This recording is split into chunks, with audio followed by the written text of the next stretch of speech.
Hello, welcome to another video. I have to be honest with you guys. I'm sorry, that was a lie.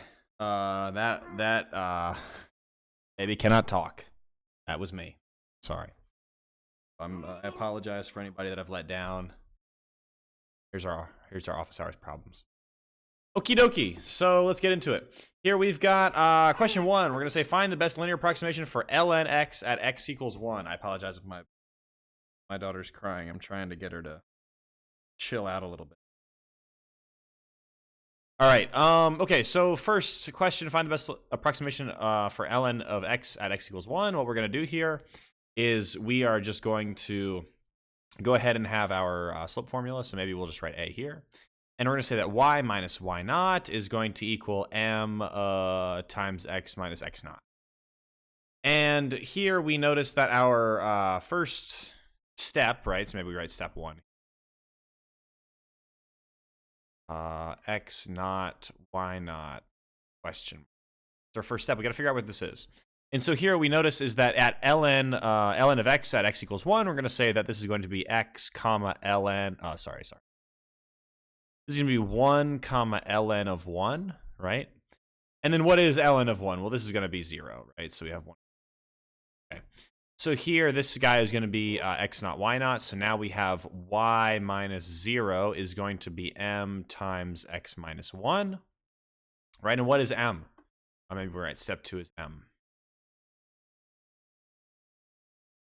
M. So here we notice that m is going to be y prime evaluated, right, at the point 1. Okay. All right, and so then here, what are we going to get? Well, we've got y is going to be ln of x. So then y prime is going to be what? Well, y prime is going to be 1 over x, right? And this guy here is just going to be, this means, rather, maybe it's a better way to write this, y prime of 1 is going to be 1 over 1, which is 1. Okay, so this means that our function is going to be y equals 1 times x minus 1, or in other words, x minus 1. So this tangent line here is going to be our best linear approximation for ln x at x equals. Okay, so B is going to say use A to estimate ln of 2. Is this an over or underestimate? Okay, so first we look graphically, right? ln is going to look something like this. Forgive me if this doesn't look great. This actually, it is kind of hard to do in MS Paint. Something like this, right? This tail is really bad, but just it's fine. Okay, so here we're saying 1, 0 is going to be our point here, and now we're making our tangent line. It's going to be something like this kind of. I don't know. So here, when we do our math, we're going to be able to figure out if this is an overestimate or an underestimate, and that's kind of our question here. Okay, so and really, what we should end up getting. We see basically that the line is touching from the top, so we figure this is going to be an overestimate. It's kind of hard to draw, but don't worry too much about it. We're going to be drawing it. We're going to be doing the math. So here we say use A to estimate ln of 2. Is this an overestimate or underestimate? Now what we have to do is just pop it in there. We're going to say that ln of 2. So ln of 2 is going to be y of 2. And maybe I put these kind of not quite equality signs, but like similar signs, right? So we're going to have these curly guys here. This is kind of going to be y of 2, or rather, we should say this equals y of 2. But this is going to be kind of like what we have here, our linear approximation. So I'll say LA for linear approximation, right? And then this linear approximation is just going to be x minus 1. So in other words, 2 minus 1, which equals 1. And so we notice that ln of 2 actually is going to be what? This guy is going to be something like point. What's up?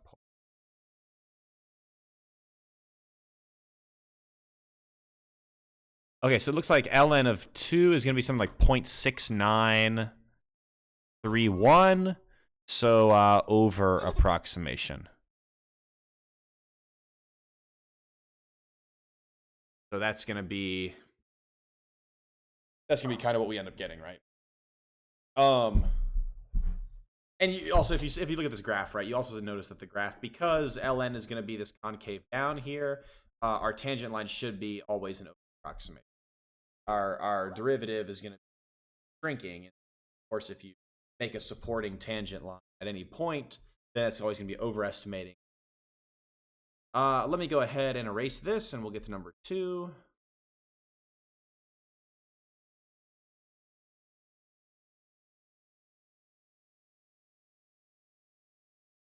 All right, well, let's look at number 2. Find all critical numbers for f equals x to the 2/3 times x plus. Classify them, right? Okay, so let's go ahead and find these. How do we find critical numbers? Well, we're going to say, I might have to pause the video at some point. But we're going to say that f prime, so 0 is what we want f prime to be, right? So 0, we want this to be equal to prime. And what is f prime here? Well, we're going to do our power rule, right? So the derivative of the left-hand side, x to the 2/3, we subtract, so x to the negative 1/3. Like this. Let's write this out. Let's write this out just to make sure. I was reading my reviews for a couple semesters ago, and people say that I go too quickly, so let's slow it down. We'll say 2/3 times x to the negative 1/3, right? And this is going to be times x plus 2, right? Because we're going to do the derivative of this times this plus the derivative of this times this, no? Okay, so we've got 2/3 x to the negative 1/3, x plus 2, plus x to the 2/3. And then what is the derivative of x plus 2? Well, it's just 1, right? Okay, so this guy is the derivative f of x here. No, and then here what we can do is go ahead and we're going to say this guy here is equal to okay, so first, okay, maybe a better way to do this is going to be critical numbers. So critical points here is going to be 0, so x equals 0. Because we notice that x to the negative 1/3 means that we're dividing by cube root of x, right? That means that we're going to be undefined. At any point that we're undefined or equal to 0, that's a critical point. Okay, so x equals 0 is a critical point. What else is going to be a critical point here? Well, we also have when x is going to... we also have when x is not 0. Okay, so if x is not 0, we can multiply everything by x to the 1/3. Okay, so notice we have 0 equals 2/3 x to the negative 1/3 times x plus 2 plus x to the 2. So we can multiply everything by x to the 1/3, and we'll get 0 equals 2/3. Now x to the 1/3 and x to the negative 1/3 are going to cancel out. We have x plus 2. And then we have x to the 2/3 times x to the 1/3. That's just going to be x. Okay.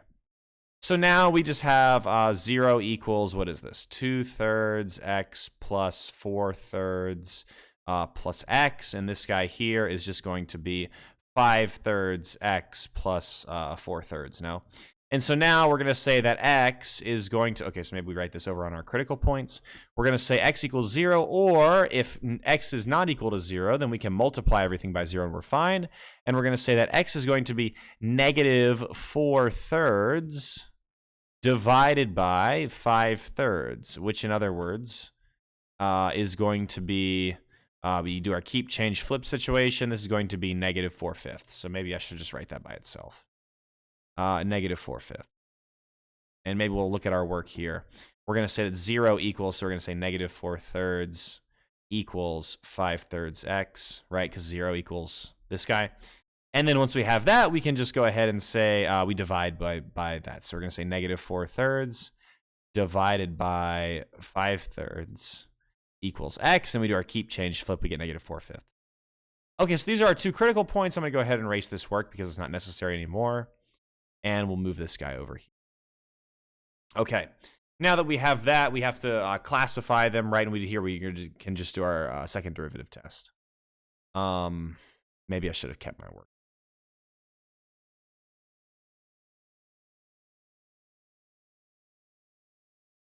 Okay, well, we could do it using our work, right? All you say, remember, is f double prime. Actually, honestly, we'll leave this as an exercise. You can also do that on a graph if you like, if you want to look up Desmos. Mind you, Desmos will not be available on the exam, but just at least for getting a vibe for it. But notice f double prime of x here, right? If this is greater than 0, what do we think? If it's greater than 0, right, you're concave up, right? Don't get confused. Normally we think greater, so it's got to be a max. No, no, no. If you're greater, you're going to be opening up. That means that you're going to be a minimum, right? So min. And then f double prime of x is less than 0. This is a max, right? So I'll leave this as an exercise. I think that x equals 0. Let's see. This one should be a min, if I'm not mistaken, and this one should be a max.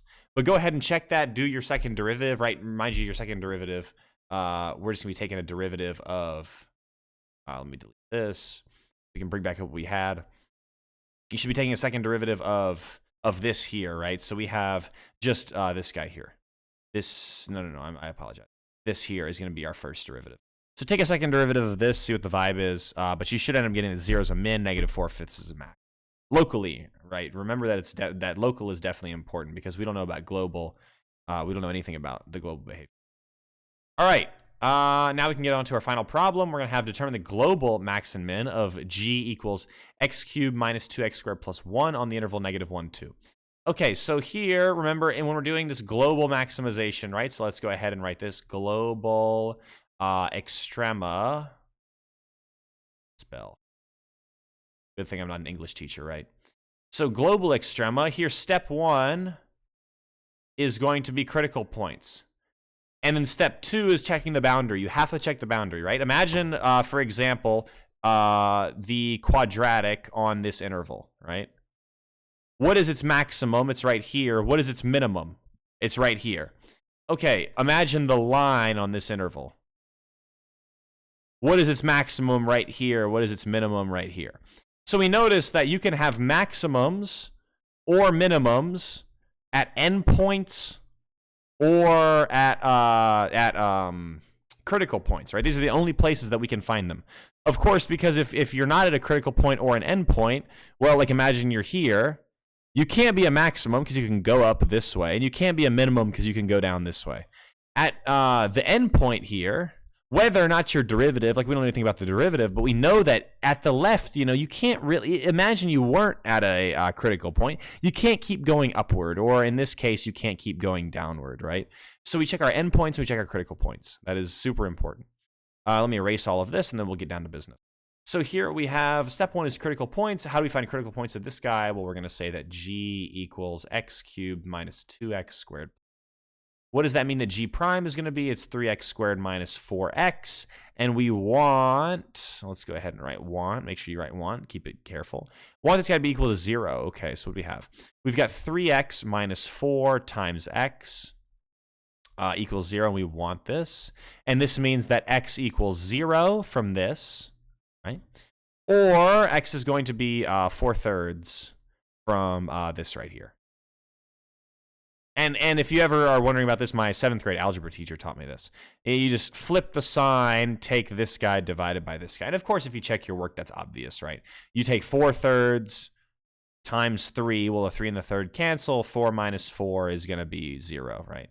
But if you just want that little heuristic, feel free to use that. Okay, so x equals 0 and 4/3. These are our critical points. Okay, so number 2, what we want to check is we're going to be checking our endpoints. Okay, so maybe what I like to do here when I'm doing these critical point problems, and also if you're going to be going into Calc 3, I've taught that a couple times, and same thing. You do the same maximization type of ideas, and you're going to always want to be holding like a little bucket for all of your points of interest. So we're going to say POI a la Fortnite. I haven't really been playing a lot of Fortnite in a while, but this is from that. No, we're going to here be writing our points of interest. We're going to say x equals 0, 4/3. And we got to check some other things. No, we have to check our endpoints. So we're going to say x equals -1 and x equals 2. So these are all of our points of interest. These are the only places that global maxes or mins can occur. So there's 4 of them. Clearly, they're not all going to work, or that would be insane. You can't have 4 global maxes and mins. You can only have 1, right? Maybe that's not the case. Maybe you can have ties, right? You go, 2 of them are the maxes because they're the same or something like this. But in general, you're probably not going to have 4 global maxes. Okay, so here we notice that determine the global max or min of G on the interval -1, 2. Now that we've got our critical points, all we have to do is check our endpoints. And what we're going to do to check them is we're going to go in here and we're just going to plug them in. Okay, so G of 0, what is this guy? This is just 1. And I'm going to go kind of quickly through these, right? Plug in 0, plug in 0, plug in 1. But if you want to go ahead and check your work, go ahead. G of -1 is going to be -1 here, minus 2 times 1, so -2. So -1 minus 2 is -3, plus 1 is 2. Okay, so we've got 2 for G of -1. G of 2, I'm saving the fraction for last because fractions are hard. We're going to have 8 minus 2 times 2 squared. Well, 2 squared is 4. 2 times that is 8. So 8 minus 8, and then we're going to have +1. So we go back to +1. And then what about 4/3? Well, 4/3, we're going to have, you cube it, 16, so it's going to be 64 over 9 minus 2 times 16. 16 over 9. I'm tripping. This is 27. I apologize. This is 27 on the bottom. Because you cube 3, you get 27. Okay, and then +1. Okay, so G of 4/3 is going to be 64 over 27 minus 32 over 9 plus 1. Now, on an exam, you should plug this in the calculator, not because I want you to submit your answer in a calculator, but just because that's the only way to be able to judge which one's bigger. I suppose you could go ahead and multiply this guy by 3. Let's go ahead and do that, just because it's a little safer. So we're going to have 64. This is how you do it on an exam, right? I don't want you guys using calculators on exams because they kind of make things more difficult. If you want to, it's totally valid. It's not like cheating or anything, but it just kind of is like a bit of a pain. 96 over 27, no. 32 times 3. 96, and then plus 27 over 27. So now we have, we're going to have 64 plus 27 is 80, plus this guy 91. 91 over 27 minus 96 over 27. And this is going to be -5 over 27. Okay. So now that we have that, all we do is compare. So step, this is step 3 perhaps. Step 3. Step 2 is endpoints. Step 3 is going to be compare.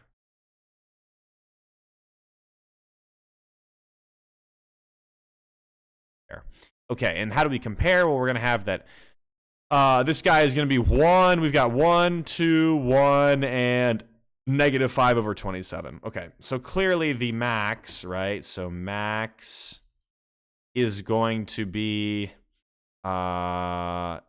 2 at x equals -1, right? Because G of -1 equals 2. And the min is going to be what? Well, it's the only negative number. Clearly, it's this one, right? And so we're going to say is going to be -5/27 at x equals 4/3. Is it -4/3? Oh. No, it's +4/3. Yeah, 4/3. Perfect. Yeah, +4/3. Okay, so this here would be our max and our min here globally, right? So globally just means, that does not mean in the whole like real line or anything, because of course if you do the whole real line, this guy's unbounded. There's not going to be any global max or min. Think of a cubic, you look like this. So you're always going up to infinity and down to -infinity. But at least on this interval, right, we go something like this. Well, this is the min and this is the max here, right? Or maybe this is... Okay, if you have any questions, please feel free to email me. I hope that y'all have a wonderful weekend, and I will be seeing y'all soon. Later.